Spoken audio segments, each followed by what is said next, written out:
జ్యోతిషంలో శని గ్రహానికి సంబంధించిన కొన్ని విశేషాలు నేడు తెలుసుకుందాం. మీ డాక్టర్ వేల శ్రీనివాసు విరచిత శనిగ్రహ దోష నివారణ ప్రయోజనాలు. సాధారణంగా పాపగ్రహ వర్గులో శనిని చేర్చారు. శుభగ్రహాలు పాపగ్రహాలు అని చెప్పుకుంటున్న విధానంలో పాపగ్రహాల్లో శని పేరుని చేర్చడం చేత మామూలుగా మాట్లాడుకునేటప్పుడు కూడా శని పట్టాడని, శని వదలటం లేదని, శని ఇబ్బందులకు గురి చేస్తున్నాడని, అలాగే శనికి సంబంధించినంత వరకు శని అర్ధాష్టమ శని, అష్టమ శని, ఏలినాటి శని అని 3 విధాలైనటువంటి పద్ధతుల్లో ఇబ్బందులకు గురి చేస్తాడని రకరకాలుగా మనం చెప్పుకోవడం జరుగుతుంది. అయితే శనీశ్వరుడు అనేటువంటి మాట భగవంతుడికి సంబంధించినటువంటి అంశంగా పరిగణించండి. ఎందుకంటే కర్మకారకుడు శనీశ్వరుడు, శని భగవానుడు. మానవ జీవితంలో కర్మను నిర్దేశించేటటువంటి వ్యక్తిత్వం కలిగిన వాడు. కాబట్టి శనీశ్వరుడు అనేటువంటి మాట మనము అన్ని విధాలా ఆమోదించవచ్చు. మనిషి చేసేటటువంటి కర్మలు సత్కర్మల, దుష్కర్మల అనేటువంటివి ప్రధానమైనటువంటివి. మానవ జీవితంలో ప్రతిరోజు మనం చేసే పని మీద, అంటే కర్మ మీద శనిగ్రహం యొక్క ప్రభావం చాలా ఉంటుంది. కర్మను నిర్దేశించేటటువంటి వ్యక్తిత్వం కలిగిన వాడు శని భగవానుడు. ఈవేళ అనగా ఈ మంగళవారం శనీశ్వర జయంతి అని కూడా చెప్పుకుంటాం. వైశాఖ అమావాస్య రోజున శని భగవానుడు జన్మించినట్టుగా మనకి పురాణాలు తెలియజేస్తున్నాయి. అయితే ఈ శని అనేటువంటిది గ్రహ గతులలో 2.5 సంవత్సరముల పాటు ఒకే రాశిలో ఉంటుంది. ఏదైనా ఒక రాశికి ఏలినాటి శని అనేటువంటిది 7.5 సంవత్సరములు ఉంటుంది. ప్రతి మానవ జీవితంలోనూ 30 సంవత్సరములకు ఒకసారి ఏలినాటి శని అనేటువంటిది ప్రవేశిస్తుంది. కాబట్టి ఈ ఏలినాటి శని అనేటువంటిది జన్మరాశికి 12వ స్థానంలోను, జన్మరాశిలోను, జన్మమునకు ద్వితీయంలోను అనగా 2ంట ఉన్నంత కాలం కూడా మనకి ఏలినాటి శని ఉన్నట్లుగా భావిస్తారు. శని ఏ రాశిలోనైనా 2.5 సంవత్సరముల పాటు ఉండడం అనేది మనకి జరుగుతూ ఉంటుంది. ఇటీవలే శని మీనరాశి ప్రవేశం చేయడం జరిగింది. కుంభరాశి నుండి మీనరాశి ప్రవేశం మనకి ప్రస్తుత గ్రహచారంలో తెలుస్తుంది. అయితే శని యొక్క ప్రభావాలు ఏ విధముగా ఉంటున్నాయి అనేటువంటి విషయాన్ని ఒకసారి మనం పరిశీలించేటప్పుడు శని ఈశ్వరుడి యొక్క బాధల్ని తట్టుకునేటటువంటి వాళ్ళ లక్షణాలు ఎలా ఉంటాయో చూద్దాం. శని భగవానుడు యొక్క రూపలావణ్యాలను మనం చూసుకుంటే శనీశ్వరుడు మనిషిని చూడగానే శని యొక్క ప్రభావం మనిషి మీద ఎలా ఉంటుంది అనేటువంటి విషయాలను చూస్తే శని భగవానుడు ఆవహించినటువంటి వ్యక్తి లేదా శని బలముగా కలిగినటువంటి వ్యక్తి ఏహ్య భావముతో అంటే చూడగానే మనకి మనిషి మీద సదభిప్రాయం ఏర్పడదు. అందుకే జన్మలగ్నంలో శని ఉన్నటువంటి వాళ్ళు కోపోద్రిక్తమైనటువంటి రూపలావణ్యాలతో ఉండడము, మనిషి ముఖంలో ఏదో తెలియనటువంటి బాధ ఉండడము, అలాగే మనిషి చూసిన వెంటనే అమ్మో ఇతనికి ఎదురుగా మనం వెళ్ళకూడదు అనేటువంటి భావం ఎదటి వాటిలో కలగడం, ఇలాగా రూపలావణ్యాల మీద, మనిషి యొక్క వ్యక్తిత్వము మీద, మనిషి తనుస్థానము శరీరము మీద, అలాగే మనిషి యొక్క మానసిక స్థితి మీద చాలా ప్రభావం చూపుతాడు. శనిని సాధారణంగా మందగమనము నాకు కారకుడు అని చెప్పుకుంటాం. కాబట్టి ఏ మనిషిలోనైనా ఈ అతి నెమ్మదితనము శని యొక్క ప్రభావం. ఏ పని ఎక్కడ వేసిన గొంగళి అక్కడే అన్నట్లు ఉండిపోయేటటువంటి పనులు అన్నిటికీ శని భగవానుడే కారణం. ప్రతిదీ నెమ్మదించి చేయడము, ఆలోచించి చేయడము, చేస్తే ఏమవుతుందోననే సందేహపడటము, ఇలాంటివన్నీ కూడా శని యొక్క లక్షణాలే. ఏ పని ఎప్పటికీ పూర్తి కాకపోవడము, విసుగు, చికాకులు, కోపము, ఇలాంటివన్నింటికీ కూడా కారణము శని భగవానుడే. అంటే స్వతసిద్ధమైనటువంటి లక్షణాలు. ఏదైనా ఒక పనిని నిర్దేశించినప్పుడు ఆ పని చేసేటటువంటి విధానములో అలసత్వము, బద్ధకము, ఎప్పటికీ ఆ పని పట్ల శ్రద్ధ చూపకపోవడము, అసలు పని చేయడం అంటేనే ఇష్టం లేకపోవడము, ఇలాంటివన్నీ శని యొక్క లక్షణాలు.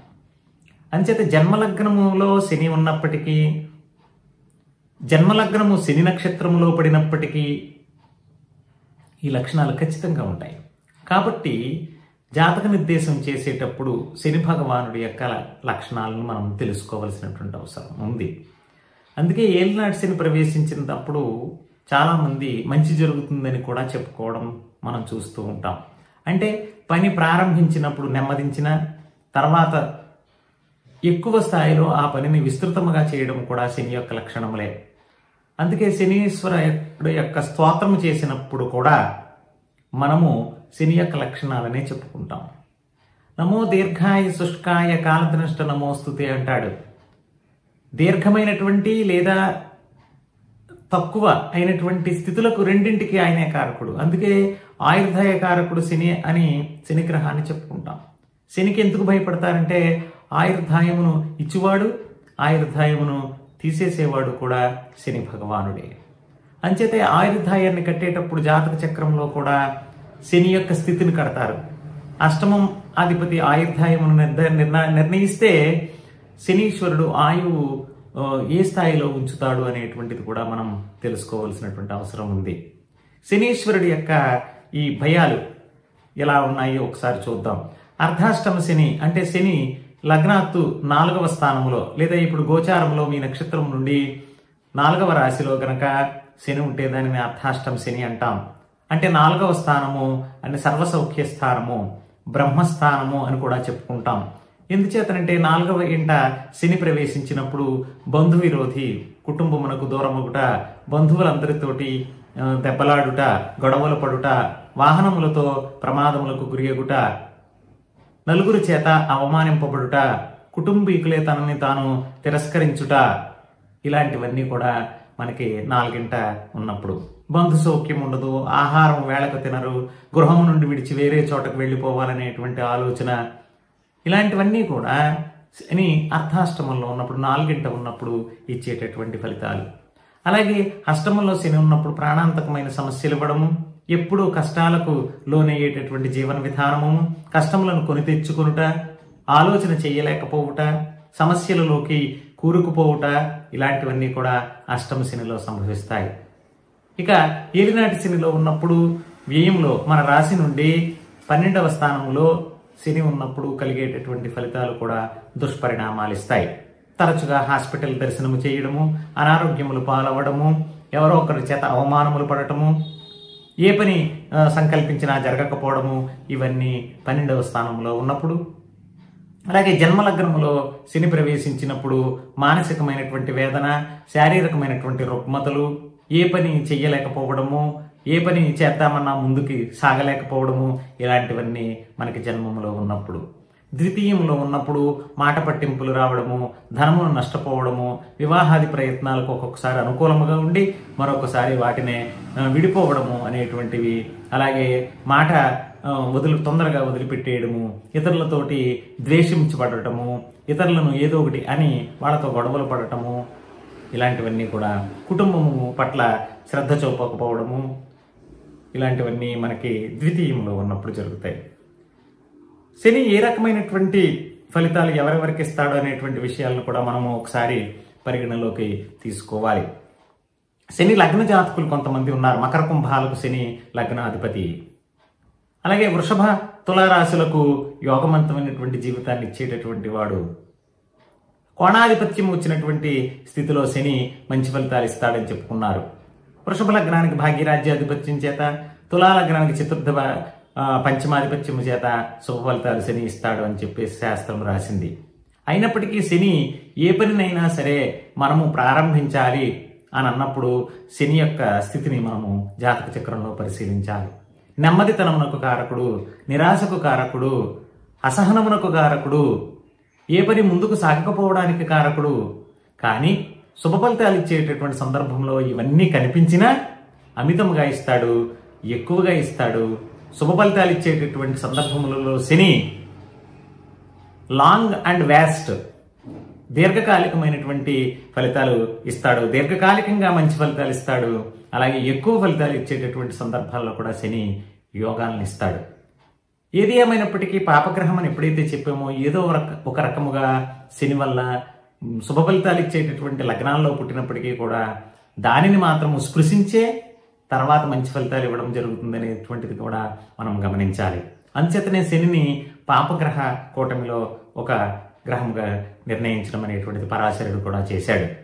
పరాశర జ్యోతిశాస్త్రంలో మనకి ఈ విషయాలన్నీ కూడా తేటతెల్లమవుతాయి. అయితే శని ఉన్నటువంటి స్థానమును బట్టి జాతక చక్రంలో లగ్నాత్తు శని ఉన్న స్థానమును బట్టి మనం ఆయా ఫలితాలను నిర్దేశించడం అనేది చాలా అవసరం. అంతే తప్ప మిడిమిడి జ్ఞానంతో మనము ఆ శని యొక్క ఫలితాలను నిర్ధారణ చేయలేము. కూలంకషంగా మనము శని యొక్క ఫలితాలను నిర్ధారణ చేసి దానికి తగినటువంటి పరిష్కార మార్గములు కనుగొనవలసినటువంటి అవసరం ఎంతైనా ఉంటుంది. కాబట్టి శనిగ్రహమునకు ప్రతిరోజు కూడా మనము ఉదయమనే సూర్యోదయ కాలంలోనే సంధ్యావందనం చేయడము, సంధ్యావందనానంతరము పక్షులకు ఆహారము నీరు అందజేయడము, అలాగే వృద్ధులకు వికలాంగులకు కూడా వారి అవసరాలు తీర్చడానికి మనము సిద్ధముగా ఉండడము, అలాగే దీనులు అన్నార్థులైనటువంటి వాళ్ళకి ఆహారం అందించడము, వాళ్ళకి ఆశ్రయం కల్పించడము, ఇలాంటివన్నీ కూడా. ఎందుకంటే శని భగవానుడు ఇష్టపడేటటువంటి ప్రాంతములు, నీచ ప్రాంతములు, దుష్ట ప్రాంతములు, ఇలాంటి నిరుపయోగమైనటువంటి ప్రాంతములలోనూ ఆయన నివాసం ఉంటాడు. అంచేత సుఖ సౌఖ్యాలకి, సౌభాగ్యాలకి లేదా సంతోషములకు ఆలవాలమైనటువంటి కేంద్రములలో శని భగవానుడు నివాసము చేయడు.